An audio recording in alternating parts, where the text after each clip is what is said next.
Welcome to the T-Pac Arcade. Today's game is Download for the NEC PC Engine.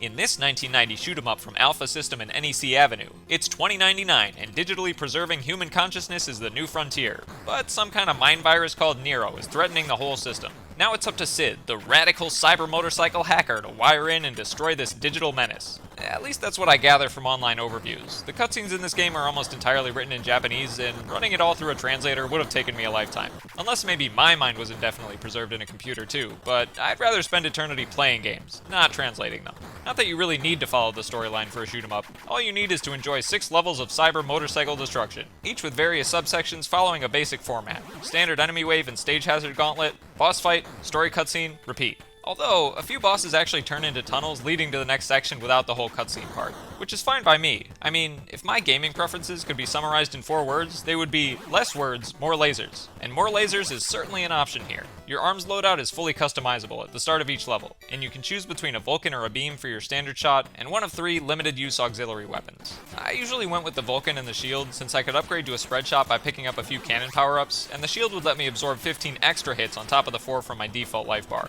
Assuming the shield is positioned between me and the bullets, that is. And luckily, its orientation can be changed on the fly, and I used it like an umbrella for this one level that had a bunch of ceiling ray guns. Apparently in cyberspace, the light fixtures aren't very friendly. But later in the game, I had to swap out the Vulcan and the shield for the laser beam and the homing missiles, since those could both take out more resilient enemies. And with enough power-ups, my laser blanket took up half the screen, which was definitely destructive enough to compensate for the lack of an angled cannon. Not to mention it just looked awesome.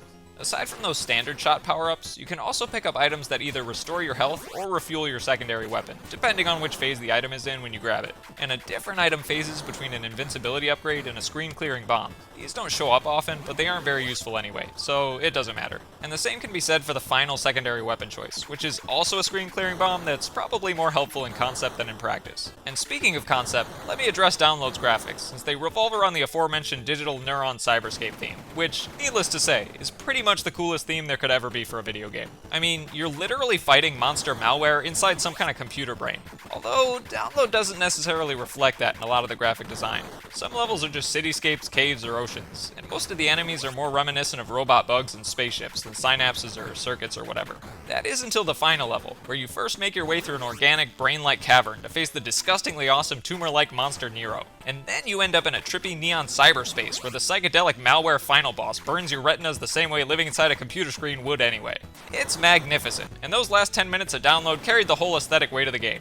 The final level had some of the best chiptunes too, since it alternated between punchy action music in the brain part and plotting, foreboding compositions in the cyberspace part. To be honest, most of the stage music was drowned out by the cannon and explosion sounds, but that's okay, because I came here for explosions anyway.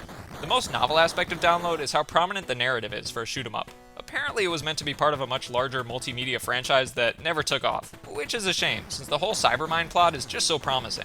I know I've said I don't care about the storyline, but actually I wish I was able to read the cutscene dialogue, especially because I'm a little traumatized by one part of the game in particular. See, after you defeat Monster Nero halfway through level 6, it releases this floating meat pod that Sid starts talking to, shouting, "Ohala!" And based on the opening cutscene, I think Ohala is Sid's cyberbiker buddy who got captured by Nero, which led me to believe he was trapped inside this meat pod. So I was waiting for him to escape or something, but nothing happened, and I did the only thing I could in a shoot-'em-up. Shoot at it. I mean, it felt like the wrong thing to do if there's somebody inside, but maybe that's how I free him, right? Nope, the thing just exploded into oblivion and I carried on to the final stage of the game. Long story short, I think I blew up my best friend, and now I feel like the monster. Here I am wallowing in moral confusion and all I wanted to do was beat the game. But on the bright side, at least I did beat the game.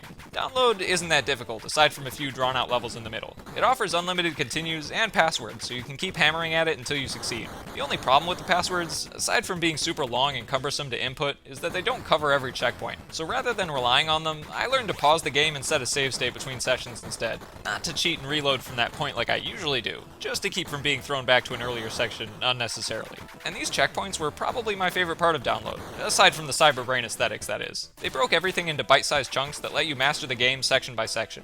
If I could change one thing though, I would have, not killed Ohala. Granted, I could be misinterpreting the cutscenes here, but there's still a burden on my heart and closure is locked behind a language barrier I'm too lazy and too afraid to decode for the truth. Overall, Download delivered on its promise of a unique, narratively charged shoot-'em-up with a cool digital mindscape theme, and I certainly enjoyed my time with it, even if I didn't understand anything that was going on and I still don't know whether or not I'm a murderer.